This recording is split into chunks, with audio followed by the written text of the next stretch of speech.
ప్రభునందు ప్రియమైన వారులారా, ఈ దినము ఆయన సన్నిధిలో మనందరం కూడా ఈ విధంగా మనం కూడుకోవడానికి దేవుడు మనకి మంచి సమయం ఇచ్చాడు. ఇంతవరకు పాటలు పాడి ప్రభు అయిన దేవుడును మనం ఆరాధించడానికి దేవుడు సహాయం ఇచ్చారు. ప్రభు యొక్క నామమును బట్టి కూడి వచ్చిన వీరందరూ దేవుని మాటలు విని ఆయన పవిత్రమైన నామమును స్తుతించి కనపరచాలని తెలియజేస్తున్నాను. ఈరోజు దేవుని వాక్యంలోకి వెళ్దాం. సమయం చాలా అవుతుంది గనుక దయచేసి ఈరోజు దేవుని యొక్క వర్తమానాన్ని మీ ముందు ఉంచేటువంటి కృప దేవుడు నాకు అనుగ్రహించాడు. మరి ఆయన సన్నిధిలో మరి ఈ రోజున మనకి ఇవ్వబోతున్నట్టే లేక మనము మాట్లాడుకోబోతున్న అంశం ఏమిటంటే సర్వాధికారి. సర్వాధికారి అధికారి కాదండి, సర్వాధికారి అనే అంశం. సర్వాధికారి వేరు, అధికారి వేరు. అయితే అధికారము అనేది లేక సర్వాధికారము అనేది దేవుని పిల్లలారా మనము ఈ సమయంలో ఆలోచించుకున్నట్లయితే అధికారము అనే దాని గురించి ఒకసారి మాట్లాడితే, దేవుడు బైబిల్ గ్రంథంలో యేసు ప్రభు తన యొక్క శిష్యులను పిలిచి ఆయన అధికారం ఇచ్చాడు. సువార్త చేయడానికి, రోగులను బాగు చేయడానికి, దెయ్యములను ఎల్లగొట్టడానికి అధికారం ఇచ్చాడు. అలాగే దానియేలును చూస్తే ఆయా దేశాలలో అధికారాన్ని మనం చూసినప్పుడు ఆయన కూడా ఒక అధికారిగా ఉంటాడు. అయితే అధికారి వేరు, సర్వాధికారి వేరు. అధికారము కలిగిన వారు ఎవరైనా భూమి మీద ఉంటే వీళ్ళందరికీ పైగా ఒక ఆయన ఉన్నాడు, సర్వాధికారి. ఆయనే ఆధ్యాత్మికమైన భూమి మీద ఉన్నటువంటి సేవకులకైనా, ప్రభుత్వాలకైనా, ఇతరితర విషయాలలో అధికారం కలిగిన వారు ఎవరైనా ఉంటే వారందరికీ కూడా మరి ఈ అధికారాలు ఎవరిచ్చారు అని అంటే సర్వాధికారి అనేటువంటి వాడు ఒక ఆయన ఉన్నాడు, ఆయన ఇచ్చాడు. అయితే బైబిల్ గ్రంథంలో ప్రకటన గ్రంథాన్ని చూద్దాం. ఒకసారి ఒక మూల వాక్యమును చూసి మనం ముందుకు వెళదాం. ప్రకటన గ్రంథం 1వ అధ్యాయంలో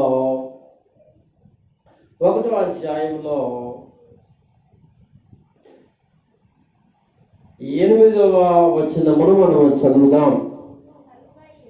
హల్పయు ఓ మేఘయు నేనే, వర్తమాన భూత భవిష్యత్ కాలములో ఉండువాడను నేనే అని సర్వాధికారియు దేవుడగు ప్రభువు సెలవిచ్చుచున్నాడు. దయచేసి ఇది మూలవాక్యము. అయితే ఈ మూలవాక్యమును బట్టి ఈ సర్వాధికారి అనేటువంటి వాడు దేని మీద ఆయనకు సర్వాధికారం ఉందో, అధికారం ఉందో ఈరోజు కొన్ని సంగతులు మనము చూద్దాం, లేక మనము నేర్చుకుందాం.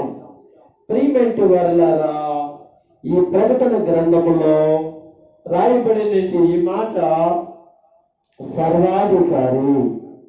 ఈ సర్వాధికారి ఏటి మీద ఆయన సర్వాధికారి అయి ఉన్నాడో బైబిల్ గ్రంథాన్ని మనము పరిశీలన చేద్దాం. మరి మత్తయి సువార్తలో 8వ అధ్యాయాన్ని మీరు తెరిచినట్లయితే అక్కడ సర్వాధికారి అయినట్టి దేవుడు రోగములపై అధికారము కలిగిన వాడుగా మనకి కనబడుతూ ఉన్నాడు. రోగముల పైన అధికారము కలిగిన వాడుగా మనకి కనబడుతూ ఉన్నాడు. చూద్దాం, ఆయన్ని గురించి కొన్ని సంగతులు మనము నేర్చుకుందాం. 8వ అధ్యాయము 3వ వచనమును చూద్దాం. అందుకు ఆయన చెయ్యి చాపి వానిని ముట్టి, నాకిష్టమే, నీవు శుద్ధుడవు కమ్మని చెప్పగా తక్షణమే వాని కుష్ఠరోగము శుద్ధి ఆయను. మీరు గమనించాలి ప్రియమైన వారులారా, ఇక్కడ యేసు ప్రభు తాను సువార్త సేవలో సువార్త సేవలో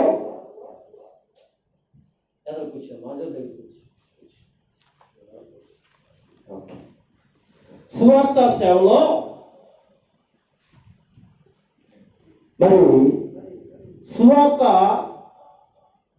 చేస్తున్నాడు యేసు ప్రభు. ఇంకా రాజ్య సువార్త ప్రకటిస్తూ, దేవుని వాక్యము ప్రకటిస్తూ ఆయన కొండ మీద ఆయన ఏం చేశాడో తెలుసంటే, ప్రసంగం చేసి వస్తుండగా ఒక కుష్టి రోగి కనిపించారు. మీరు ఇక్కడ మనం జాగ్రత్తగా పరిశీలన చేస్తే యేసు ప్రభు అంటున్నాడు, నాకు ఇష్టమే, నువ్వు శుద్ధుడు కమ్ము. చెప్తున్నది ఎవరితో అంటే కుష్టి రోగి. ఇక్కడ మనము వారిని ముట్టి, నాకు ఇష్టమే, నువ్వు శుద్ధుడు కమ్ము అని చెప్పగా తక్షణమే, మీరు మనం గమనించాలి, మాటలు మనం గమనించాలి, తక్షణమే వారి యొక్క కుష్టి రోగము శుద్ధి ఆయను.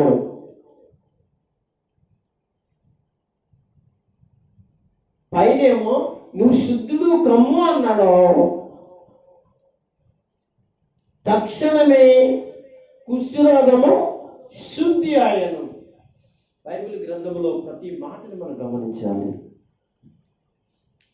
రోగము పోయేను అంటలేదు, కుష్ఠరోగము పోయేను అంటలేదు. ఇక్కడ కుష్ఠరోగము బాగుపడని అంటలేదు, శుద్ధి ఆయను అనే మాట ఇక్కడ మనం ఆగాలి. అంటే కుష్ఠరోగం చాలా భయంకరమైనది. అది ఒక అంటురోగం లాంటిది. ఇప్పుడంటే మెడిసిన్ వచ్చింది, దానికి కావాల్సిన ట్రీట్మెంట్లన్నీ కూడా భగవంతుడు లేక దేవుడు అనేది వాడు ఇచ్చాడు. ఆ కుష్ఠరోగులు హాస్పిటల్లో శుద్ధి చేసుకోవడం, లేక బాగు చేసుకోవడం, బాగుపడడం, వాళ్ళ సమాజంలో తిరగడం అనేది మనం ఇప్పుడు చూస్తున్నాం. పూర్వకాలంలో ఆ కుష్టి రోజు రోజు కూడా ఏమైపోయేదంటే పాసిపోయేదటండి.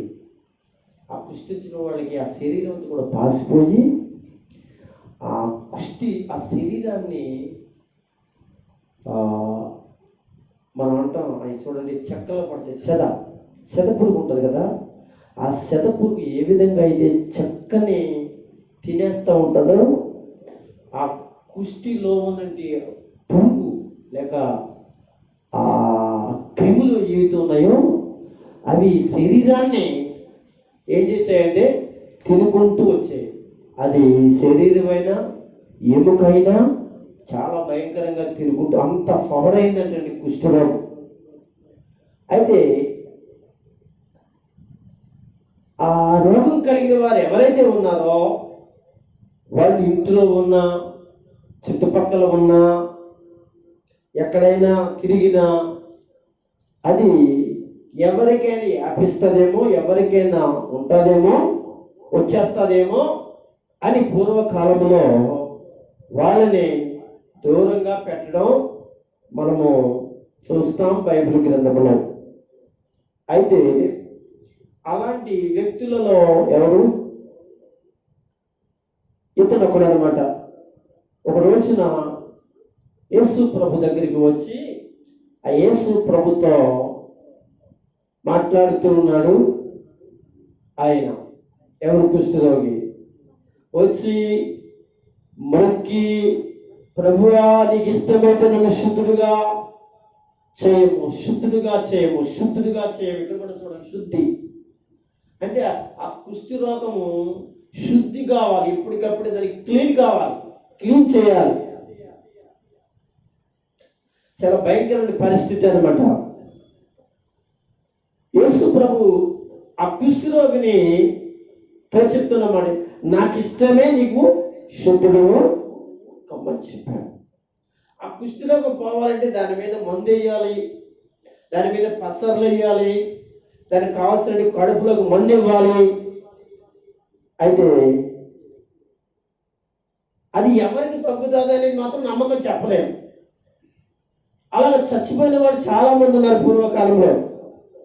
ఎవరో కొంతమంది మాత్రమే ఆ యొక్క రోగముతో ఉన్నప్పుడు మెడిసిన్ వాడినా, లేకపోతే అది జరిగిన ఆ మనిషిని వేసి బ్రతికిన వాళ్ళు ఎవరో తక్కువ మంది.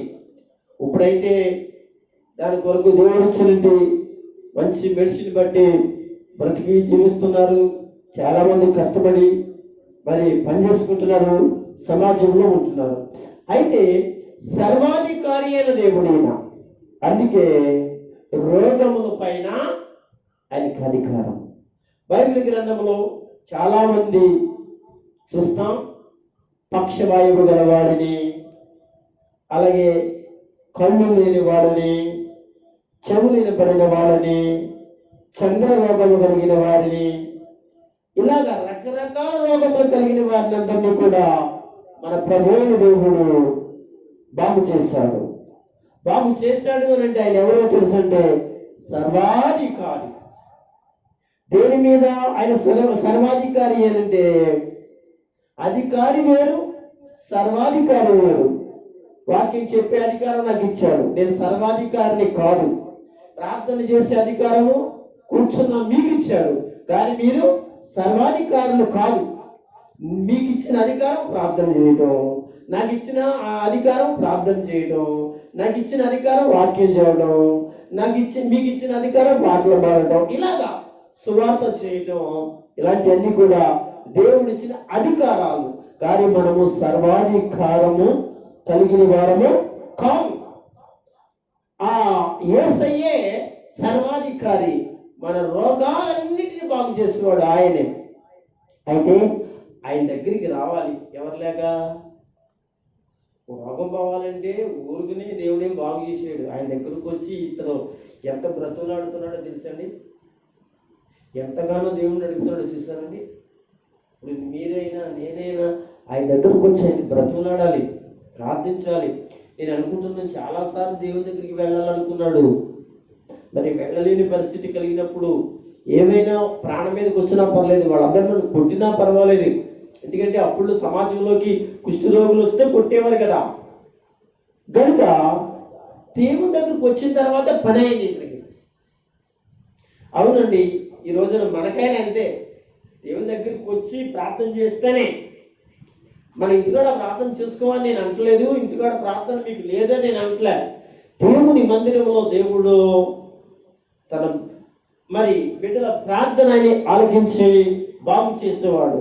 ఇదిగో తెలుసా, మరి దేవుడు తన ఆలయంలో తన పిల్లల ప్రార్థన ఆలకిస్తాడు. అది ఏ అవసరతైనా ఆయన ఆలకిస్తాడు. కనుక ఆయన సన్నిధికి వచ్చిన వాడిని దేవుడు బాగు చేస్తాడు. ఆయన సర్వాధికారి. ఆయన సర్వాధికారి అని చెప్పుకున్నప్పుడు ప్రకృతిపై కూడా ఆయన సర్వాధికారి. బైబిల్ గ్రంథంలో మత్తయి సువార్తలోనే మనకి కనబడిన మాట ఏంటంటే 8వ అధ్యాయంలోనే కనబడుతుంది ఈ మాట. మనం చదువుకున్న 8వ అధ్యాయంలోనే ప్రకృతిపై నుండి అధికారాన్ని మన 26వ వచనం చదవండి ఒకసారి. అందుకు ఆయన అల్ప విశ్వాసులారా ఎందుకు మీరు భయపడుచున్నారు? వారితో చెప్పి లేచి గాలిని సముద్రమును గద్దింపగా మిక్కిలి నిమ్మలమైంది. ఇక్కడ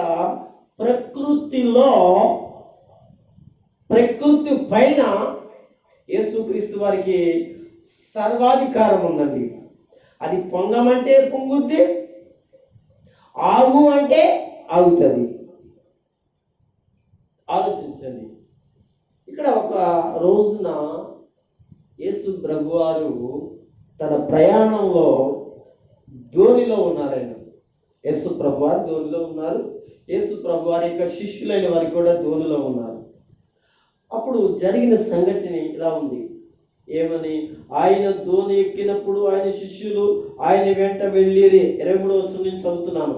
అంతటా సముద్రం మీద తుఫాను లేచినందున ఆ ధోని అలల చేత కప్పబడిను. చూడండి, ఆ ధోని సముద్రంలో ప్రయాణం చేస్తూ ఉంది.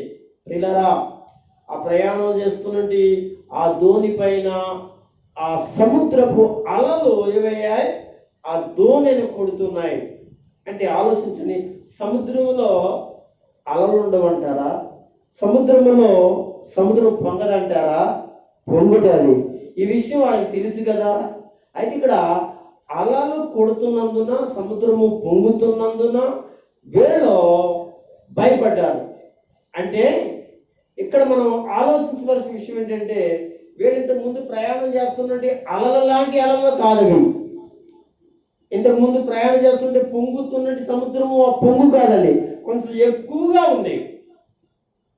అందుకే వీళ్ళు ఏం చేస్తున్నారంటే యేసు ప్రభు దగ్గరికి వచ్చారు. అప్పుడు ఆయన నిద్రించుచుండగా వారు ఆయన వద్దకు వచ్చి, ప్రభువా, నశించిపోవచ్చున్నాము, మమ్ము రక్షించమని చెప్పి ఆయనను లేపిరి. విన్నారా? ఇది దేవుని పిల్లలారా చాలా సందర్భాలలో మనం చదువుకున్న వాక్యమే, చాలా సందర్భాలలో మాట్లాడుకున్న విషయమే. ఇప్పుడు మనము సర్వాధికారి అయిన దేవుడు ఆయన మన పట్ల చేసేటువంటి కార్యముల కొరకు ఏం చేయాలంటే ఆయన దగ్గరికి వెళ్ళాలి. వీళ్ళు ఎక్కడికి వెళ్ళారంటే, సముద్రం పొంగుతుంది కదా, అలలు వస్తున్నాయి కదా, మన గిటికి వెళ్ళిపోవచ్చులే అని వాళ్ళకి అనుకుండొచ్చు, కొంతవరకు వెళ్ళుండొచ్చు. కానీ వాళ్ళ వల్ల కాలేకపోయింది. సముద్రం వెనక్కి గెంటేస్తుంది, ముందుకు వెళ్ళలేకపోతున్నారు. అలలు వచ్చేమో వాళ్ళు కొడుతుంటే వాళ్ళకి కనపడింది ఏంటో తెలుసండి, ప్రాణాపాయములో ఉన్నట్లుగా చూస్తూ ఉన్నాం.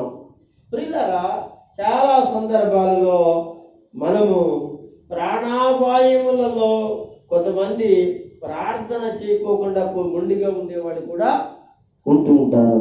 మరి అలాంటి పరిస్థితులలో దేవుడు వాళ్ళని కాపాడతాడా అంటే కాపాడడు. కానీ దేవుని పిల్లలారా, ఆ పరిస్థితులలో, నశించిపోతున్న పరిస్థితుల్లో ఆయన దగ్గరికి వచ్చి మనం చెప్తే కంపల్సరిగా దేవుడు, ఆయన సర్వాధికారి కనుక నీ మీదకి వస్తున్న అలలు, నీ మీదకి వస్తుంటే పరిస్థితులన్నీ కూడా ఆయన ఈ సముద్రము అలలు నెమ్మదించినట్లుగా తన మాట చేత వాటిని గర్దించి నిన్ను కాపాడడానికి ఆయన సర్వాధికారి కనుక అందుకే ఆయన దగ్గరికి మాటికి కూడా ఏం చేయాలి? ప్రార్థన చేయటము. దేవుని పిల్లల, మనకున్న పరిస్థితులన్నీ కూడా ఎవరు తీర్చలేని స్థితిలో మనం ఉన్నప్పుడు, ఎలాంటి వారి దగ్గరికి వెళ్ళినా తీరలేని స్థితిలో ఉన్నప్పుడు మనం ఎక్కడికి వెళ్ళాలి అంటే, ఒక ఆయన అన్నాడు, ఆయన ప్రభువైన యేసు సర్వాధికారి. ఇప్పుడు వీళ్ళు వెళ్ళి ఏం చేస్తున్నారంటే, 26వ వచనంలో, అందుకు ఆయన, అల్ప విశ్వాసులారా ఎందుకు భయపడుచున్నారు? వీళ్ళు అల్ప విశ్వాసం, బలమైన విశ్వాసము లేదు. బలమైన విశ్వాసం లేనప్పుడు అన్నిటికీ భయపడతాం. బలమైన విశ్వాసము మనలో ఉండనప్పుడు ప్రతి దానికి మనం ఏం చేస్తామంటే భయపడి జడిచిపోయి మన పరిస్థితి ఏమైపోతుందో అని అనుకుంటూ ఉంటాం. ఇక్కడ యేసయ్య అంటున్నాడు, వాళ్ళని బలపరుస్తున్నాడు. మీరు బలహీనమైన విశ్వాసంలో ఉన్నారని బలపరుస్తున్నాడు. వారితో చెప్పి లేచి వారి ఎదుట ఏం చేశాడు అంటే, గాలిని సముద్రంలో గద్దింపగా అది మిక్కిలి నిమ్మలమయ్యాను. నిమ్మలం అవడం కాదండి, మిక్కిలి నిమ్మలం అయిపోయిందండి, సైలెంట్ అయిపోయింది. కాదు చూడండి, ఎంత గొప్ప సర్వాధికారం మన ప్రభు అయిన దేవుడు. అంతేకాకుండా ఒకసారి ఒక దెయ్యం పైన కూడా ఆయన చూపించిన అధికారం మనం చూస్తాం.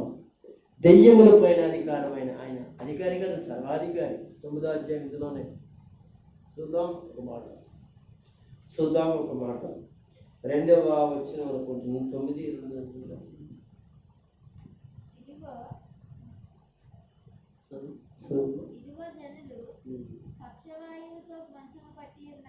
కాదు, 8వ అధ్యాయంలోనే 2వ వచనం అనుకుంటున్నాను. 28వ వచనం చూడండి. 28వ వచనం, 8వ అధ్యాయము 28వ వచనంలో అదేనమ్మా, కరెక్టే. ఆయన అద్దరున్న గదరనీయుల దేశమును చేరగా దెయ్యము పట్టిన 2 మనుషులు సమాధిలో నుండి బయలుదేరి ఆయనకు ఎదురుగా వచ్చాడు. ఇంటున్నారా? ఏమన్నా దెయ్యాలు పట్టిన వాళ్ళండి ఎదురుకుండా వచ్చారు అనుకోండి, ఎలా ఉంటుంది మనకి? మనకి ఎదురుగుండుగా వచ్చాడనుకోండి, మనం అసలు నిలబడతామా? ఏమో కదా. ఈవిడికి దెయ్యం పట్టిందండి, దీనికి దెయ్యం పట్టిందని ఎవరైనా చెప్పుకున్నాను అనుకోండి, సరే కదా అని చెప్పి అసలు ఏంటని సంగతి అక్కడికి వెళ్ళి మనం ఉంచుదాం. ఎవడరా నీవు అందనుకోండి, మనకి ఎలా ఉంటుంది? నిజంగా అక్కడి నుంచి వచ్చేసిన తర్వాత నిద్ర పట్టదండి, రాత్రిపూట నిజంగా పట్టదండి నిద్ర, ఎలాంటి వాళ్ళకైనా ఇది నిజం. అయితే చూడండి దేవుని పిల్లలారా, యేసు ప్రభువారు సర్వాధికారి. గెదరనీయుల దేశం వచ్చాడు. ఇదంతా మీరు చదివితే ఒకసారి చదువుదామా? మనకు అర్థమవుతుంది, చదువుకుందాం. జాతీయ చదవండి ఒకడు. ఆయన అద్దరినున్న గదరనీయుల దేశము చేరగా దెయ్యములు పట్టిన 2 మనుషులు సమాధుల నుండి బయలుదేరి ఆయనకి ఎదురుగా వచ్చి వారి మిగులు ఉగ్రులైనందున, ఎలాగంటండి? వారి మిగులు ఉగ్రులైనందున. మీరు చాలా సార్లు చూసుకుంటారు దెయ్యం పట్టుకుని ఎలా ఉంటారండి? అమ్మో, చాలా అస్సలు 10 మంది పట్టుకుని, ఒక్క మనిషి 10 మంది పట్టుకున్నా, 10 మంది కాదండి, 100 మంది పట్టుకున్నా ఆకలిని దెయ్యాలు ఉన్నాయండి. ఉగ్గురు అబ్బో, అసలు అల్లో మరి అంత బలం చూడండి, సైతాన బలం. మిగులు ఉగ్రులైనందున ఎవడు నా మార్గం వెళ్ళలేకపోయాను. చూడండి, చెప్పాను కదా, ఒకవేళ ఆ దారిలో పలానా దెయ్యం పట్టింది, వెళ్ళేవాళ్ళు వచ్చేవాళ్ళు తగులుతుంది అని అన్నారనుకోండి, ఆ దారంతో ఎవరన్నా వెళ్తారంటారా? మా చిన్నతనంలో మా ఊర్లో అంటే అయ్యవరంలో, అంటే మా ఊరు అంటే మన గణపరమే కదా, దగ్గర ఇక్కడే గణపరమే. అయితే మా అమ్మగారు మా నాన్నగారు అది అయ్యవరం కనుక అక్కడ ఆ ఊర్లో ఏమండి, ఎవరికైనా దెయ్యం బట్టి గొడవ చేసి అటు ఇటు తిరుగుతుంది అని అన్నారు అనుకోండి, రాత్రి కొంచెం చీకటి అనేది ఎప్పటికంటే ఇంకా అసలు తలుపులు వేసేసుకుని బయటకు వచ్చేవారు కాదండి. ఇప్పుడు కొంచెం పర్వాలేదు, కొంచెం కరెంట్ నుండి లేకపోతే కొంచెం ధైర్యం ఉండి కొంచెం మంచి చెడ్డ అన్నీ తెలిసి చదువుకున్న వాళ్ళు వచ్చి ఎంత చేస్తున్నారు. అప్పుడు ఎలా ఉండేదంటే పరిస్థితులన్నీ కూడా చాలా భయంకరంగా. ఒక డాక్టర్ ఉండి కూడా కాదు, ఒకవేళ ఆ కిరాణా కొట్టుకు వెళ్ళాలంటే ఒక కౌంటర్ ఒక ఆయన ఉండేవాడు, కానీ కనీసం గడ్డాలు గీసుకోవాలంటే మంగళ కూడా ఒక కుటుంబం ఉండేది. కనుక ఆ ఊర్లో ఏమి సౌకర్యాలు ఉండేవి కాదు. చాలా భయంకరమైన పరిస్థితి. ఇప్పుడు ఇలా చెప్పుకుంటూ ఉండేవారు. నేను ఎప్పుడైనా చూస్తగలిగితే పొద్దుగుకి బయటికి వెళ్ళకూడదు, తలుపులు వేసేసి అస్సలు ఎలా ఉండేదంటే అసలు భయంకరంగా ఒక రకంగా. అందులోకి అదేమో రెడిసేమేమో తుప్పులేమో అన్నీ అనట ఇంకా భయంకరంగా ఉండేదండి. ఎందుకు చెప్తున్నానంటే ఆ మార్గమున ఏమన్నాడండి, ఆ మార్గమున వెళ్ళలేకపోయారంటే భయం, దేవుంటే భయం. భయం ఎక్కడ తగ్గించుకోండి. రాత్రి మాటలు నిద్రపోతున్నప్పుడు సాతాను శక్తులు చూడండి పడిన తర్వాత మనకి మేలుకు వచ్చిన తర్వాత ఎంత భయం వేస్తుందండి. మామూలు భయం ఏంటండి. కనుక ఇక్కడ దెయ్యముల గురించి మాట్లాడుతూ వారు ఇదిగో వారు ఎవరో ఈ 2 దెయ్యాలు ఒక్కడికి పట్టాయి కదా, అంతేనా? 2 మనుషులు సమాధి నుండి వస్తున్నారు, దెయ్యాలు పట్టిన 2 వస్తున్నారు. వీళ్ళు యేసు ప్రభు దగ్గరికి వచ్చి ఇదిగో దేవుని కుమారుడా నీతో మాకేమి. చూసారా ఇక్కడ దేవుని కుమారుడా మీతో మీతో మీతో మాకేమి, మీతో మాకేమి అంటే దానికి అర్థం ఏంటి? వాళ్ళు చెప్తున్నారు మీతో మాకేమి అయ్యా, మమ్మల్ని ఎందుకు నశింపజేయడానికి వచ్చావా, లేకపోతే ఎందుకు మమ్మల్ని ఇబ్బంది చేయడానికి వచ్చావా, మమ్మల్ని ఇలా ఉండనివ్వచ్చు కదా అనేటువంటి మాటలు ఇక్కడ కనబడతాయి. కాలము రాకమునుపే మమ్మల్ని బాధించడానికి ఇక్కడికి వచ్చితేవా అని కేకలు వేసిరి. వారికి దూరమున గొప్ప పందుల మంద మేయిస్తుండగా దెయ్యములు నీ వెళ్ళగొట్టిన ఎడల ఆ పందుల మందలోనికి పోనిమ్మని ఆయన.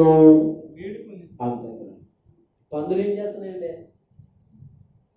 ప్రార్థన చేస్తున్నాయి. పందులు ఏం చేస్తున్నాయి? ప్రార్థన చేస్తున్నాయి. చూడండి, మనం గమనించాలి. కొన్ని సమయాలలో దేవునికి ప్రార్థన చేస్తారు. వేడుకోవడం అంటే బైబిల్లో వేడుకోవడం అనే దాన్ని, దేవుని వేడుకోవడం అంటే ప్రార్థనేనండి. బైబిల్లో అలాగే రాశాడు. ఈ పందులు ప్రార్థిస్తున్నాయి.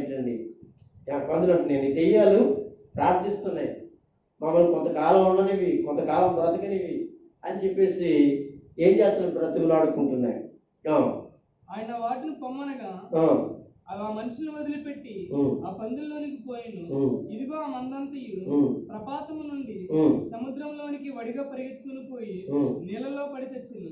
వాటిని మేపుచున్న వారు పారిపోయి పట్టణంలోనికి వెళ్లి జరిగిన కార్యములన్నీ దెయ్యములు పట్టిన వారి సంగతి తెలిపిరి. ఇదిగో పట్టణస్థులందరూ ఆయన చూచి తమ ప్రాంతంలో విడిచి పొమ్మని ఆయన వేడుకునేది. ఆయనను వేడుకునేది.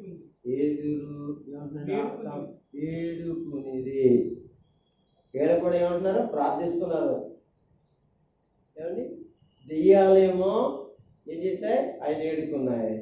ఆ ప్రాంతంలో ఉన్నటువంటి వాళ్ళందరూ కూడా పందులు మేపేవారు ఎవరైతే ఉన్నారో వ్యాపారస్తులు వాళ్ళందరూ ఏం చేశారంటే, అయ్యా ఇన్ని వేల పందులు చచ్చిపోయాయి, నువ్వు రావడం వల్ల ఇన్ని పందులు చచ్చిపోయాయి, ఒకవేళ ఉంటే ఇంకా మాకు బోడలు ఉన్నాయని చచ్చిపోతే దయచేసి వెళ్ళిపో అని అనుకున్నారు. కానీ వాళ్ళ ఊరిని బాగు చేయడానికి వచ్చాడని, లేకపోతే ఆ ఊరిలో వీళ్ళు భయపెడుతున్నట్టు దెయ్యపు సమూహాలు ఎలగొట్టాడని వాడికి మాత్రం ఆలోచన లేదు. ఎదుర్కొనేది ఆ పట్టణస్థులందరూ ఎదుర్కొనేది.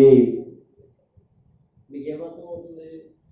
ఇద్దరేమో సమాధిలో నుంచి యేసు ప్రభువు ఏం చేశారని ఎదుర్కొన్నారు. వాళ్ళిద్దరిలో ఉన్న దెయ్యాలన్నీ ఎక్కడికి పంపించాడు? పందుల్లోకి పంపించాడు. ఆ పందులు ఏం చేసే, ఆ దెయ్యాలు ఏం చేసే, ఆ పందులన్నీ కూడా సముద్రంలో లోతుకంట తీసుకుని వెళ్ళిపోయి పందులు చంపేశాయి. మీరు జాగ్రత్తగా వింటే అక్కడ ఏముందో తెలుసు అంటే, ఆ పందులు చచ్చిపోయిన తర్వాత ఆ పందుల్లోంచి వెళ్ళిపోయి ఊళ్ళో ఉన్నటి ప్రజల్లోనికి సోటి అనగా వాళ్ళ హృదయాలలోనికి వచ్చేసాయి ఆ దెయ్యాలు. అప్పుడు వీళ్ళందరూ మళ్ళీ ఎక్కడికి వచ్చారు? యేసు ప్రభు దగ్గరికి వచ్చి, ఇక్కడ ఉండడానికి వీల్లేదు, ఈ మాటలు చెప్పడానికి వీల్లేదు, సువార్త చేయడానికి వీల్లేదు అని గట్టిగా వాళ్ళందరూ కలిసి యేసు ప్రభుని ఎదిరించారు. యేసు ప్రభు ఏం చేశాడో తెలుసా? అక్కడి నుంచి వెళ్ళిపోయినట్లుగా మనం చూస్తాం. అంటే ఇక్కడ మనం గమనించవలసిన విషయం ఏంటంటే సర్వాధికారి ఏంటి మీద? దెయ్యముల మీద. అంతేకాదు పాపము పైన అధికారం అంటాడండి. ఇందులో మత్తయి సువార్త 9వ అధ్యాయము 2వ వచనం, 1వ వచనం 2వ వచనం చదవండి ఒకసారి. తరువాత ఆయన దోణి ఎక్కి సముద్రము దాటి తన పట్టణములో ప్రవేశింపగా ఇదిగో జనులు పక్షవాయువుతో మంచము పట్టి ఉన్న ఒక్కని ఆయన వద్దకు తీసుకుని వచ్చాడు. యేసు వారి విశ్వాసమును చూసి, కుమారుడా ధైర్యముగా ఉండము, నీ పాపములు క్షమించబడినని పక్షవాయువు గల వారితో చెప్పారు. అంటే పాపముల మీద సర్వాధికారి ఎవరండి? మన ప్రభు అయిన యేసు. ఏమండి, అధికారం అందరికీ ఉంటుంది, కానీ ఆ అధికారము చెయ్యొచ్చు, కానీ పాపమును తీసే అధికారము, పాపమును పోగొట్టే అధికారము యేసు ఒక్కడికి మాత్రమే ఉన్నది. ఒకసారి యేసయ్య తన ఇంటికి వచ్చాడు. యేసు ప్రభు కపెర్నహూములో ఉండేవాడు. అక్కడ ఆయనకు ఒక ఇల్లు ఉండేది. ఆ ఇంటిలో ఎక్కడికి తిరిగి వచ్చినా అక్కడికి వచ్చేసేవాడు, కపెర్నహూములోకి వచ్చేవాడు. ఆ ఇంటిలో ఆయన ఉంటుండగా జనాలు అందరూ వచ్చారు. అయితే ఈ విషయం ఆనోట యేసు ప్రభు వచ్చారని సంగతి తెలిసినప్పుడు ఆ ఊర్లో ఏం జరిగిందో తెలుసంటే, ఒక పక్షవాయువు కలిగి ఉన్న ఒక రోగిని తీసుకొచ్చారు. అతన్ని మనసు మీద పడి ఉంటుండగా తీసుకొస్తే యేసు ప్రభు చెప్పిన మాట ఏంటో తెలిస్తే ఈ మాట చెప్పాడు. ఏంటంటే, పక్షవాయువు గల వారితో నీ పాపములన్నీ పోయినవే అన్నాడు. నీ పాపములన్నీ క్షమించబడినవి. అసలు యేసు ప్రభు లోకానికి మనుషుల యొక్క పాపములను పరిహరించడానికి తన రక్త ప్రోక్షణను బలి అయి సిలువలో కాచి మన పాపములను క్షమించాడు. అంటే ఈ కుష్ఠరోగి పక్షవాయువు కలిగిన వాడు తన యొక్క పాపములతో చచ్చిపోతాడు, పాపములతో చచ్చిపోవడానికి సిద్ధంగా ఉన్నాడు అన్న సమయంలో ఎవరికీ తెలియదు. అయితే యేసయ్య ఆ పాపముల గురించి మాట్లాడి ఆయన రోగాన్ని బాగు చేసిన దేవుడు. ఆయన ఎవరంటే సర్వాధికారి అయిన దేవుడు. బైబిల్ చెప్తుంది సర్వాధికారి అయిన దేవుడు. ప్రియమైన వారిలారా, ఆయన పాపముల మీద అధికారం. అందుకే అన్నారు కదా, ప్రయాసపడి భారం మోసుకున్న సమస్త జనులారా నా యొద్దకు రండి, మీకు విశ్రాంతిని ఇస్తాను. ఏం చేస్తాను? మీకు విశ్రాంతిని ఇస్తాను.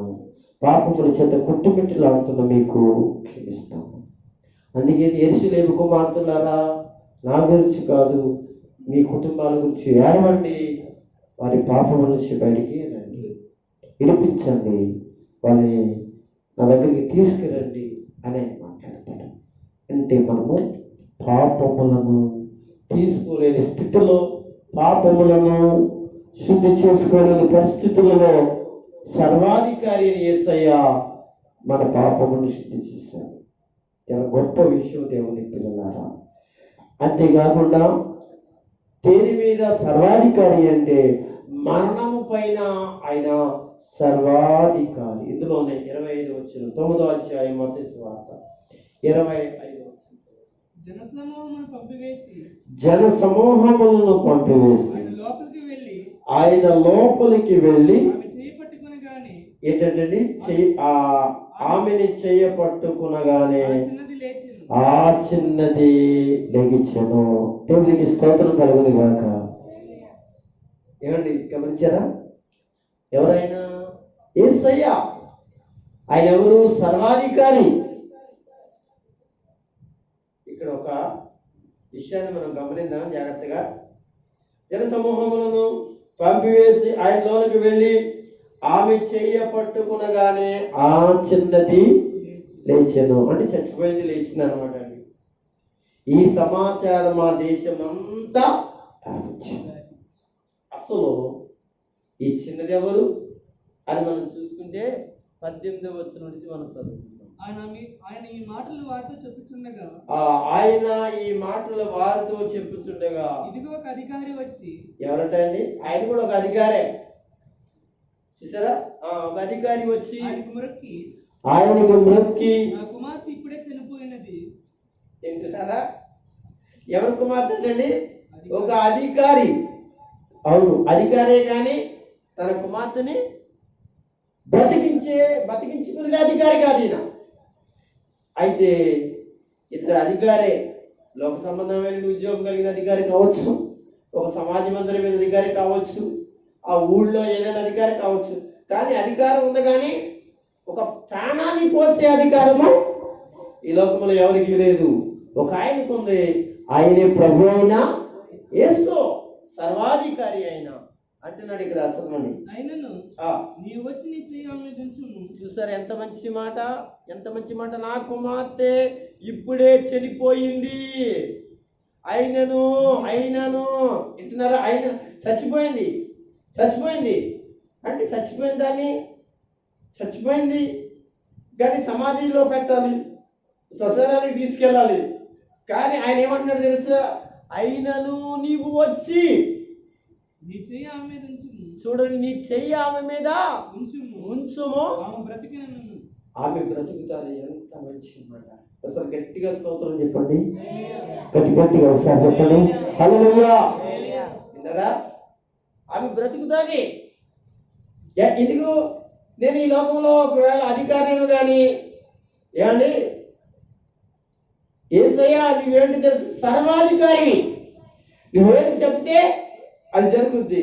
కనుక నా కుమార్తెని బ్రతకమని చెప్తే బ్రతుకుతుంది అని చెప్పి చాలా విశ్వాసంగా మాట్లాడుతున్నాడు. యేసు లేచి తన వెంట అతని వెంట వెళ్ళెను. ఆయన శిష్యులు కూడా వెళ్ళిరి. అతని శిష్యులు కూడా వెళ్ళిరి. ఆ సమయమున 12 సంవత్సరముల నుండి, ఎంత వయసు అంటే 12 సంవత్సరాల వయసు పాప అంటే రక్తస్రావ రోగం గల ఒక స్త్రీ, నేను ఆయన 12 ఏండ్ల సంవత్సరముల నుండి రక్తస్రావ రోగం కలిగి ఒక స్త్రీ కూడా అక్కడ ఎదురయ్యింది. తర్వాత నేను ఆయనపై వస్త్రము మాత్రం ముట్టితే బాగుపడుతుంది అనుకుని ఆయన వెనకకు వచ్చి ఆయన వస్త్రపు చెంగు ముట్టెను. యేసు వెనకకు తిరిగి ఆమెను చూచి, కుమారి ధైర్యంగా ఉండుము, నీ విశ్వాసం నిన్ను బాగుపరచని చెప్పగా ఆ గడియ నుండి ఆ స్త్రీ బాగుపడింది. చూడండి, ఇక్కడేమో చనిపోయినది ఒక బిడ్డని బాగు చేయడానికి వెళుతుంటే అక్కడ 12 ఏండ్ల నుండి రోగం కలిగిన ఒక స్త్రీ ఏం చేసింది? కనపడింది. ఆమె యొక్క రోగాన్ని కూడా బాగు చేశారు. ఆ తర్వాత జరిగిన విషయం, అంతలో యేసు ఆ అధికారి ఇంటికి వచ్చి పిల్లని గురువులు వాయించే వారిని, అంటే మీకు ఇక్కడ ఆ పిల్లని గురువు వాయించే వారిని గుళ్ళు చేయుచుండు జనసమూహం చూచి, ఆగండి ఇక్కడ అక్కడేమో అధికారి ఏం చేశాడు? నా కూతురు చచ్చిపోయింది, నువ్వు వచ్చి చేయి చాపి ముట్టి బాగు చేస్తే బ్రతుకుద్ది అని గొప్ప విశ్వాసంతో కలిసి వేస్తూ వస్తున్నారు. మధ్యలో ఏమైందంటే అక్కడ జనసమూహంలో ఎక్కువయ్యారు. ఒక స్త్రీ ఎదురైంది, అక్కడ ఆమె స్వస్థత కలిగింది. ఇదంతా మధ్యలో కొంత టైము గడిచింది. అంతలోకి ఈ అధికారి ఇంటికాడ ఏం జరుగుతుందో తెలుసా? ఆ పాపని సమాధి చేయడానికి ఏం చేస్తున్నారు? డప్పులు. అదే కదా, మనం కూడా చనిపోయిన వాళ్ళు కూడా పెద్ద పెద్ద అధికారులు ఏం చేస్తారు? బోర్లతోటి డప్పులు వాయిద్యాలతో తీసుకెళ్తారు కదా. ఆమె కుమార్తె కూడా, అతను అధికారి కనుక అతని కుమార్తెను కూడా ఏం చేస్తున్నారంటే అక్కడ ఉన్న వాళ్ళందరూ కూడా డప్పులు డోళ్ళు వాయించి ఏం చేస్తున్నారు? గొల్లు నేర్చేవాళ్ళు ఏడుస్తున్నారు. అంతలోకి యేసయ్య ఆ జనసమూహంలో చూశాడు, ఆ డప్పులు చూశాడు, ఇవన్నీ చూసే ఉన్నాడు. స్థలం ఈ చిన్నది నిద్రించినదే కానీ ఈ చిన్నపిల్ల నిద్రిస్తుందే గాని చనిపోలేదు వారితో చెప్పగా చూడండి, యేసు ప్రభు ఏంటండి ఇంతసేపు అయింది చచ్చిపోయి, ఇంతసేపు అయ్యి బిగిసిపోయి కనుక ఉంటే ఇప్పుడు ఈయన వచ్చి ఏమంటున్నాడు తెలుసా? నిద్రపోతుంది అంటున్నాడు. ఇంకేం మతి లేదా అన్నట్లుగా అపహాస్యం చేస్తుంది. అప్పుడు యేసయ్య ఏం చేశాడో తెలుసా? లోపలికి వెళ్ళి ఆమె చెయ్యి పట్టుకునగానే ఆ చిన్నది లేచింది. దేవునికి స్తోత్రం కలుగును గాక. మరణంపై నుండి సర్వాధికారి మన యేసు. అల్లు చెప్పండి. సర్వాధికారి ఏమైనా చేయగలరు. మీకు అర్థమవుతుంది కదా. ఎండిపోయిన ఎముకలు ఏమన్నాడు, ఎముకలారా అనగానే ఎముకలు వచ్చేది, మాంసం అని చెప్పగానే శరీరం వచ్చేసింది, నరాలు వచ్చేసాయి అనమాట. ఆత్మ అంటే వాళ్ళు ఉన్న ఆత్మలు ఎక్కడో నుంచి చెప్పగానే అవి వచ్చి ఒక ప్రవక్త చెప్తేనే అవి వచ్చినాయి. మరి సర్వాధికారి అయిన దేవుడు చెప్తే రావా? ఎక్కడ దగ్గర రండి, లాజరు కూడా అదే కుళ్ళిపోయాడు కదా. ఆ కుళ్ళిపోయిన లాజరు సమాధి తీసినప్పుడు ఏమన్నాడంటే లాజరు బయటికి రమ్మనగానే అతను మంచి దేహము కలిగిన వాడిగా, శుద్ధ దేహము కలిగిన వాడిగా, మామూలు దేహం కలిగిన వాడికి వచ్చేసాడు. కుళ్ళిపోయినండి ఆ శవము, మరి ఆ మాంసం అంతా మరి ఎలాగా మరి ప్రభు అయిన దేవుడు తన ఆజ్ఞలో మొత్తం అతికి మరి శరీరం వచ్చేసింది. అవునండి, దేవుడు సర్వాధికారి. అది కుళ్ళిపోయినా కానీ ఏం చేస్తాడు చెప్పాలి, కుళ్ళిపోయినా కానీ ఏం చేస్తాడు చెప్పాలి, చేస్తాడు. ఆయన చేయగలడు, చేస్తాడు. ఆయన ఏమైనా చేయగలడు. మీరు ఆలోచించండి, ఏమైనా చేయగలడు. ఆయన చేసే అధికారం ఆయనకు ఉంది. ఇక్కడ మరణము నుంచి, మరణ పాశ్యముల నుంచి ఆయన బ్రతికించగల దేవుడు అనేది విషయాన్ని గ్రహిస్తారు. ఇంకా ఆయన ఎలాంటి వాడు తెలుసు, పేతురు రాసిన 2వ పత్రికలో పంచభూతములను పైన అధికారం కలిగిన వాడు, పంచభూతముల పైన అధికారము కలిగిన వాడిగా మనం చూస్తాం. పేతురు రాసిన 2వ పత్రిక 3వ అధ్యాయము 10వ వచనం చదవండి. అయితే ప్రభువు దినము దొంగ వచ్చినట్లు వచ్చును, ఆ దినమున ఆకాశములు మహాధ్వనితో గతించిపోవును, పంచభూతములు మిగతమైన వేండ్రముతో లయమైపోవును, భూమియు దాని మీద ఉన్న కృత్యములు ఖాళీ. విన్నారా? ఏంటి ఇక్కడ? పంచభూతముల పైన అధికారం. పంచ అంటే 5, పంచభూతాలు ఇవి: గాలి, నీరు, అగ్ని, భూమి, ఆకాశం. మీకు అదేనా? మళ్ళీ చెప్పండి. గాలి, నీరు, నిప్పు, భూమి, ఆకాశం, 5 పంచభూతాలు అన్నమాట. అయితే వీటిపైన అధికారం. గాలి ఆగు అంటే ఆగిపోతుంది. వర్షము ఇది ఆకాశమా వర్షం ఇవ్వకంటే ఆగిపోతుంది. భూమి నువ్వు పండకు అంటే పండటం మానేస్తుంది. ఏమండి? అగ్ని నువ్వు ఆగు అంటే ఆగు. ఇలా ఆయన సర్వాధికారి చెప్తూ ఉన్నమాట. ఏంటండి? ఒక రోజునంటండి ఇవన్నీ కూడా కాలిపోతాయట, ఇవన్నీ కూడా ఏమైపోతాయి? లయమైపోతాయట. అది ఎప్పుడు? యేసుక్రీస్తు 2వ రాకడలో ఇవన్నీ జరుగుతాయి. భూమి, ఆకాశము, మొత్తం సృష్టిలో ఈ పంచభూతాలన్నీ కూడా లయమైపోతాయంటండి, ఉండవు కాదు. దేవుడు తన అధికారం. అయితే తర్వాత మళ్ళీ కొత్త భూమి, కొత్త ఆకాశము దేవుడు సృష్టిస్తాడు. ఇంకా అందులో జరిగేది ఏంటో తెలుసా? అంతా మంచిగా ఉంటుంది, చెడ్డే ఉండదు. కానీ ఇప్పుడున్నట్టు భూమి మీద ఏంటి? కక్షలు, కార్పణ్యాలు, దొంగతనాలు, దెబ్బలాటలు, పాపము, రోగాలు, జబ్బులు, జాడ్యాలు, ఇటువంటివన్నీ కూడా ఉంటాయి. కనుక ప్రియమైన దేవుని పిల్లలమైన మనము ఆలోచించవలసిన విషయం ఏంటంటే, ఆలోచించవలసిన సంగతి ఏంటంటే ఆయన పంచభూతముల మీద. ఒక మాట ప్రకటన గ్రంథంలో చదువుకున్నాం, చాలా చక్కటి మాట. చూడండి, ఆయన ఎంత గొప్ప విషయాలు మాట్లాడతారు. ప్రకటన గ్రంథం 6వ అధ్యాయము మీరు ఏం చేస్తారంటే తీసి 12వ వచనం నుంచి 17వ వచనం వరకు చదవగలరా? ఆయన తన 6వ ముద్రను విప్పినప్పుడు, చూడండి ఇక్కడ ముద్రలు విప్పుతున్నాడండి ఆయన. అక్కడ చూడండి, చూడు 6వ అధ్యాయము 12వ వచనం. ఆయన 6వ ముద్ర విప్పినప్పుడు నేను చూడగా పెద్ద భూకంపం కలిగిను. ఏంటంటే పెద్ద భూకంపం కలిగింది. చదువు. సూర్యుడి కంబలి వలె నలుపాయను. చూడండి, సూర్యుడైతే నలిపైపోయాడు. చంద్రబింబమంతయు రక్తవర్ణమాయను. చంద్రుడంతా కూడా రక్తం వల్లే కనబడుతున్నాడు. పెద్ద గాలి చేత ఊగులాడు. అంజూరపు చెట్టు నుండి అకాలపు కాయలు రాలినట్టు ఆకాశ నక్షత్రములు భూమి మీద రాలిన. చూడండి, ఒక చెట్టు మించి ఒక కాయలు రాలినట్టుగా గాలికి ఆకాశంలో నక్షత్రాలన్నీ కూడా ఊడి కింద పడుతున్నాయి భూమి మీద. మరియు ఆకాశ మండలము చూడండి, మరియు ఆకాశ మండలం చుట్టబడిన గ్రంథము వలెనే తొలగిపోయిను. చూడండి, ఆకాశం ఏమైపోతుందంట? చదువుకున్న భూమి ఆకాశాలు చూసారా, భూకంపాలు వచ్చేస్తున్నాయి. ఆయన అధికారం, సర్వాధికారి మాట్లాడితే చాలు ఆయన ఆకాశాన్ని ఎలా చుడుతున్నాడండి? ఒక గ్రంథాన్ని చుట్టినట్లుగా, ఒక పేపర్ని చుట్టినట్లుగా చుట్టేస్తున్నాడంటే ఆయన అధికారం కలిగిన వాడు. తరచుదమ్మా, ప్రతి కొండయు ప్రతి దీపం వాటి స్థానంలో తప్పిను. చూసారండి, ఎవరిని చూసంటే సర్వాధికారి దేవుని చూసి భూరాజులను, గనులను, సహస్రాధిపతులను, ధనికులను, బలిష్ఠులను, ప్రతి దాసులను, ప్రతి స్వతంత్రులను, కొండ గృహాలలో, కొండ సందులలో దాగుకుని.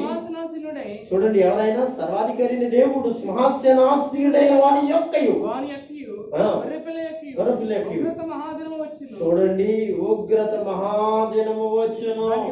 దానికి తాళజాలు వాడేవుడు? మీరు మా మీద పడి ఆయన సన్నిధి గొర్రెపిల్ల ఉగ్రతకు మమ్మల్ని మరుగు చేయండి అని పర్వతములతోను బండలతోను చెప్పుచున్నారు. ఎప్పుడు ఇవన్నీ జరుగుతాయి? పంచభూతములను ఏమవుతాయి?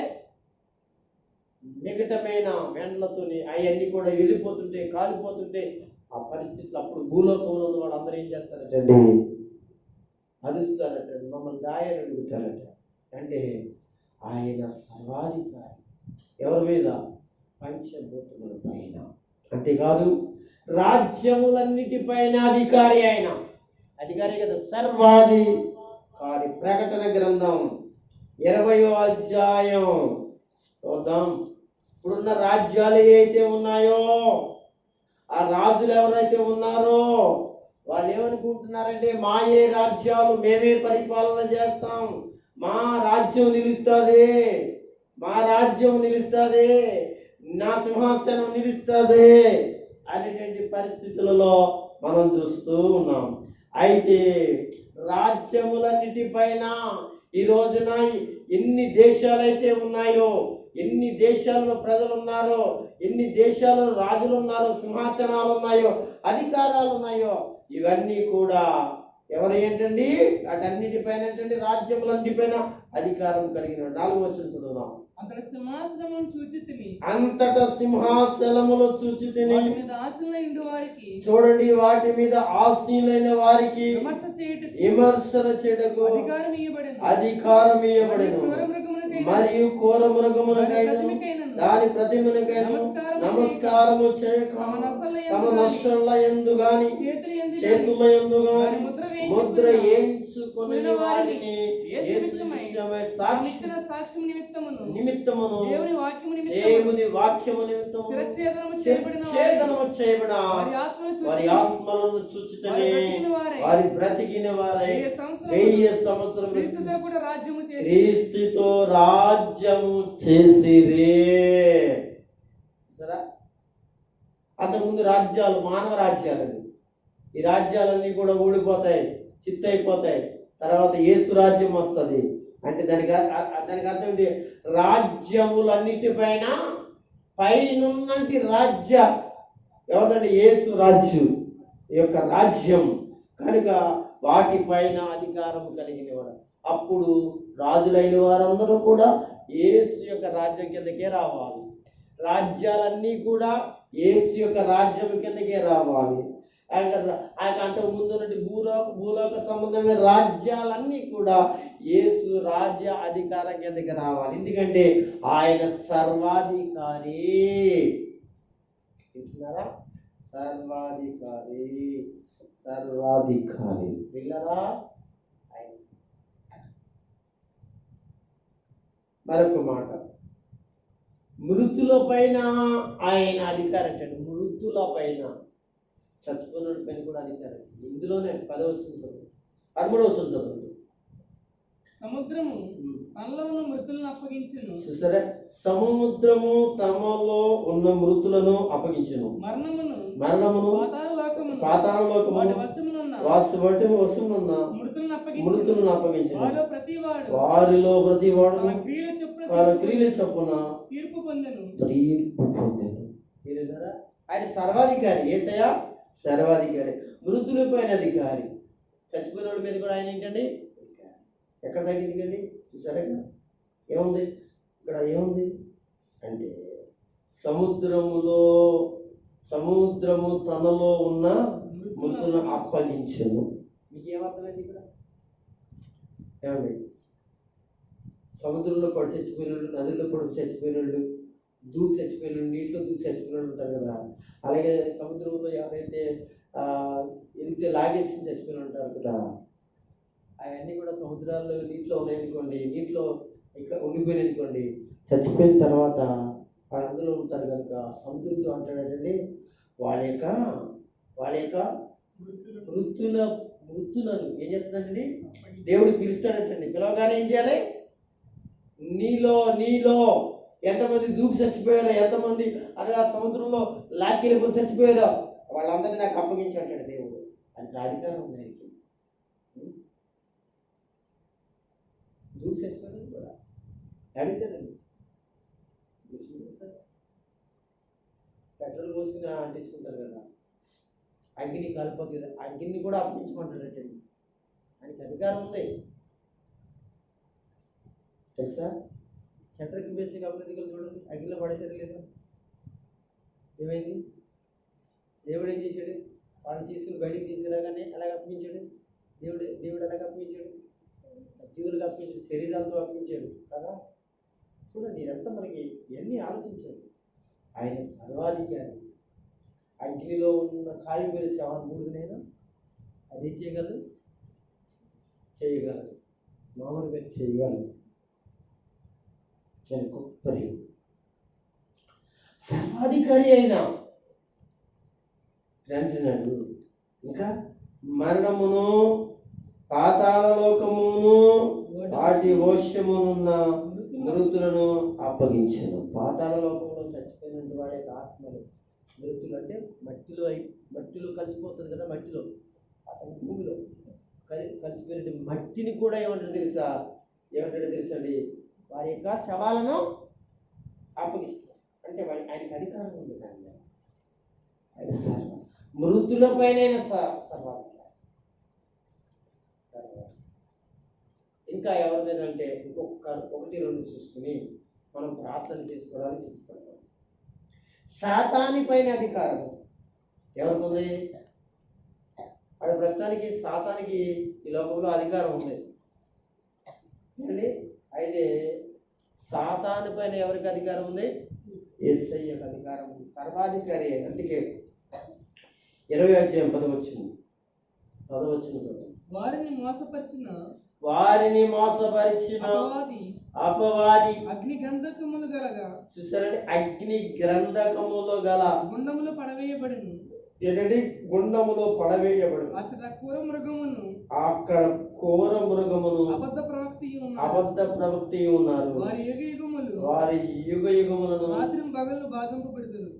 చూడండి ఏంటండి అక్కడ చూడండి, ఎక్కడ వారిని మోసపరిచిన అపవాది ఎవరిని? భూలోకములో భక్తులైన వారిని మోసపరిచింది, మోసం చేసింది. నేను దేవుడిని చెప్పుకుంది, నన్ను మొక్కండి అని చెప్పుకుంది, ఈ లోకమంతా నాదని చెప్పింది, మీకు అవి ఇస్తానని చెప్పింది, ఈ ఇస్తానని చెప్పి మోసపరిచి ఏం చేస్తుందో తెలుసంటే దాని వశములు చేసుకుని భూలోకములో ఉన్న ప్రతి ఒక్కరిని సర్వనాశనం చేసింది. అర్థమైందండి? ఇక్కడ అంటూ ఉన్నటి మాట మనం ఆలోచిస్తే వారిని మోసపరిచిన అపవాది అగ్ని గ్రంథకములు. గుండం అంటాడు, ఒక పెద్ద అగ్నిగుండం అంట. ఆ అగ్నిగుండంలో అగ్నే కాదండి, ఏముందండి, గ్రంథకాలు ఉన్నాయండి. గ్రంథకాలు అంటే అర్థమైందండి మీకు? గ్రంథకం ఉందని చెప్పి కూడా మంట ఆరదండి. అందుకే చూడండి, దీపావళి పటాసులు వేసినప్పుడు తారజువలు, ఇంకా ఏమంటాయి పేతాయి కదా అవుట్లు, అవి పెట్టేకాయలు, బాంబులు, అట్లో గ్రంథకం దొరుకుతారు. మీకు అర్థమైంది? ఆ వెలిగించగానే ఏమవుతుంది అనగా ఒక్కసారిగా అది మంట వస్తుంది. మంట ఎందుకు వస్తుంది అంటే అందుకే వస్తుంది. అర్థమవుతుందండి? దాని ఫిట్నెస్కి, గట్టిదనానికి ఏమవుతుందంటే పళ్ళు అని పెరుగుతుంది అంట, సౌండ్ వస్తుంది గట్టిదనానికి. అయితే ఇక్కడ ఒక అగ్ని ఉందంట. ఆ అగ్నిలో దేవుడు ఏం చేశాడంటే గ్రంథకాలు ఉంచాడంటండి. అంటే అగ్ని మండుతూనే ఉంటుంది. ఇంకా అగ్ని రేజవ్వాలంటే ఏంటండి, ఆ గంధకం ఏమవుతుందంటే అందులో ఉండడం. ఇంకా గంధకం ఇంకా అందులో ఉంటానే ఉంటుందండి. ఇంకా ఏసేదేం లేదంటండి. అంటే యుగ యుగాలు కూడా ఆ గుండం మండుతూనే ఉంటుంది, అందులో గంధకం ఉంటానే ఉంటుంది. గంధకం అయిపోయేది ఏమి లేదండి, ఇక యుగ యుగాలు శాశ్వతంగా ఉంటుంది. ఇక్కడ సాతానిపై అధికారం ఆయనకి. ఎక్కడ తీసుకెళ్ళేస్తున్నాడు? కోరమృగమును సాతానుకు అపవాదికి అగ్ని గ్రంథకములు గల గుండములో పడవేసెను. చూసారా? ఆయనకి అధికారం ఉంది. అప్పుడు దాకా భూలోకంలో నాకు అధికారం ఉందని చెప్పుకున్నవాడు యేసయ్య అంటున్నాడు. యేసయ్య అంటాడు ఒక రోజున కొండ మీదకి తీసుకెళ్ళి లోకాలన్నీ చూపించి, లోకాలన్నీ నాయే అని చెప్పి నాకు బ్రొక్కు, ఇది మీకు ఇచ్చేస్తాను అంటాడు. ఇలాగా ఆయనని ఏం చేస్తాడు? శోధిస్తాడు బాప్టిజం తీసుకున్న తర్వాత. అయితే యేసయ్యకు తెలుసు, నేను సర్వాధికారిని, ఒక రోజున నేను పతనం చేస్తానని యేసయ్యకి తెలుసు. సమయం కోసం చూస్తున్నాడు. అయితే దేవుని పిల్లలారా, ఒక సమయం రాబోతుంది, రెండవ రాక రాబోతుంది, తొందరలోనే రాబోతుంది. ఆ అపవాదిని అనుసరించిన వారిని, ఆ ఘోర మృగాన్ని, అబద్ధ ప్రవక్తని అందరినీ మొత్తాన్ని ఏం చేస్తారంటే మరి ఆరని ఏంటని గ్రంథకములో కలిగిన అగ్నిగుండంలో వేస్తారు. దానికి అధికారము ప్రియమైన వారిని ఆలోచిస్తాం. మన అవయములపై అధికారం. దేవుడు అంటే మన అవయవాలపైన అధికారం. ఆలోచిద్దాం. మత్తయి రాసిన సువార్త 7వ అధ్యాయము లాస్ట్కి ఒక్క మాట చదువుకొని మనం ప్రార్థన చేసుకోవడానికి చదువుతాం. మన అవయవములపైన అధికారం. ఒకసారి ఆగండి, నన్ను కూడా తీసుకోనండి. 7వ అధ్యాయం అందరూ తెరిచి 7 నుంచి 12వ వచనం వరకు కొంచెం గట్టిగా చదువుతారా? అడుగుడి మీకు ఇయ్యబడును, అడుగుడి మీకు ఇయ్యబడును, వెతుకుడి మీకు దొరుకును, ఎదుకుడి మీకు దొరుకును, తట్టుడి మీకు తీయబడును, అడుగు ప్రతి వాడును పొందును, ఎదుగువానికి దొరుకును, తట్టువానికి తీయబడును. మీలో ఏ మనుషుడైనా తన కుమారుని తన రొట్టెను అడిగిన యెడల వానికి రాతినిచ్చిన, చేపను అడిగిన యెడల పామునిచ్చిన మీరు చెడ్డవారై ఉండి మీ పిల్లలకు మంచి ఈవుల్ని ఎరిగి ఉండగా పరలోకమందున్న మీ తండ్రి తన అడుగు వారికి అంతకంటే ఎంతో నిశ్చయముగా మంచి ఈవుల్ని ఇచ్చును. కావున మనుషులు మీకు ఏమి చేయవలనని మీరు కోరుదురో అలాగుననే మీరును వారికి చేయుడి. ఇది ధర్మశాస్త్రమును ఉపదేశములై ఉన్నది. దేవునికి స్తోత్రం. మన ఏం చెప్పారండి? మన అవయవాలు కాదు తప్పు. ఇక్కడ మన అవసరతలు కొంచెం పెట్టుకోవాలి. అది చెప్పాడు. అది ఇక్కడ మన అవసరతలు ఏవైనా వాటిపైన అధికారం కలిగిన వాడైన. అవయవాలు కాదు. దయచేసి మీకు తప్పు చెప్పాను కనుక దయచేసి ఒకవేళ రాసుకునే వాళ్ళు అలా రాసుకోకండి. మీ అవసరతలపై అధికారం మీకు అర్థమవుతుందండి. మీరు అడుగుడి మీకు ఇయ్యబడు అంటే మీకు ఏంటండి? మీ అవసరతలు ఉన్నాయో అవి అడగండి. తర్వాత ఎతకండి మీకు దొరుకుతుంది. ఏమన్నాడు? అడిగేవాడి ప్రతి వాడికి పొందుతాడట. ఇలా చెప్పుకుంటూ వచ్చి మీలో ఏ మనిషికైనా తన కుమారుడు తన రొట్టెని అడిగితే వారికి రాత్రి ఇచ్చిన ఒకవేళ ఇస్తాడా? చేపను అడిగితే పామునిచ్చిన మీరు చెడ్డవారండి. ఒకవేళ మన చెడ్డవారండి మంచిగా కదా మన పిల్లలకి ఇస్తాము అని చెప్తూ ఆయన దేవుడయ్యండి, ఆయన సర్వాధికారి అయ్యండి, ఆయన పిల్లలైన మనకు మన అవసరతల పైన మన కావలసిన వాటిపైన ఆయన అధికారం కలిగి ఉన్నాడు కనుక ఆయన మనం అడగాలి. ఇంకా చదవండి ఇంకేముంది? కావున ఇరుకు ద్వారము ప్రవేశించుడి. అది కాదు. కావున మనుషులు మీకు ఏమి చేయవల్లని మీరు కోరుదురు అలాగుననే మీరును వారికి చేయుడి. ఈ ధర్మశాస్త్రమును ప్రవక్తల ఉపదేశమునై ఉన్నది. అవునవును అని చెప్తూ ఉన్నాడు. మనం కూడా మనం మాట్లాడుకునే విషయం ఏంటంటే తెలుసా, మన అవసరతల పైన అధికారి ఉన్నాడు ఆయన. ఎక్కడ దగ్గర మన పిల్లలకే మనం మంచి మంచి ఇస్తాం, మరి ఆయన పిల్లలు అయి ఉన్నప్పుడు ఆయన మనకి ఇవ్వడానికి ఆయన సిద్ధంగా ఉన్నాడు. ఆయన దగ్గర ఏముందండి? నువ్వు ఏది అడిగితే అది ఇవ్వడానికి ఆయన దగ్గర బైబిల్ గ్రంథంలో ప్రతి దానికి కూడా తన పిల్లలైన వారికి దేవుడు ఏం చేశాడు? తన పిల్లలైన వారు అడిగినప్పుడు ఆయన అధికారం కలిగిన దేవుడని, ఆయన ఇవ్వగలిగిన దేవుడిని, సహాయం చేయగల దేవుడని, వారి అవసరతలను తీర్చే అధికారము కలిగిన దేవుడని తెలుసుకుని, అనగా బైబిల్ గ్రంథంలో అనేక మంది భక్తులు ప్రార్థించారు. ప్రార్థనిస్తే అయినా వాళ్ళకు సహాయం చేశారు. మనం విశ్వసిద్దాం, నమ్ముదాం. కనుక ఆయన సర్వాధికారి కనుక లోకముల పైన అధికారం కలిగిన వాడు, ప్రకృతి పైన అధికారం కలిగిన వాడు, ఇంకా ఆయన దెయ్యాల పైన అధికారం కలిగిన వాడు, పాపం మీద అధికారం కలిగిన వాడు, మరణము మీద కూడా ఆయన అధికారము కలిగిన వాడు. దేవుని పిల్లలారా, మరణం మీద అధికారం కలిగిన వాడు. ఆలోచించాలి. పంచభూతముల మీద అధికారం కలిగిన వాడైనా, ఈ లోకంలో ఉన్న రాజ్యములు మీద అధికారం కలిగిన వాడైనా, ఇంకా చెప్తే మృతుల పైన అధికారం కలిగిన వాడు, సాతాను మీద అధికారం కలిగిన వాడు, మన అవసరతల తీర్చగలిగిన అధికారము కలిగిన దేవుడు. ఆ దేవుని సన్నిధిలో మనందరం కూడా ఆ సర్వాధికారి దేవుని మనం బ్రతుకులాడుకుందాం, ప్రార్థిద్దాం.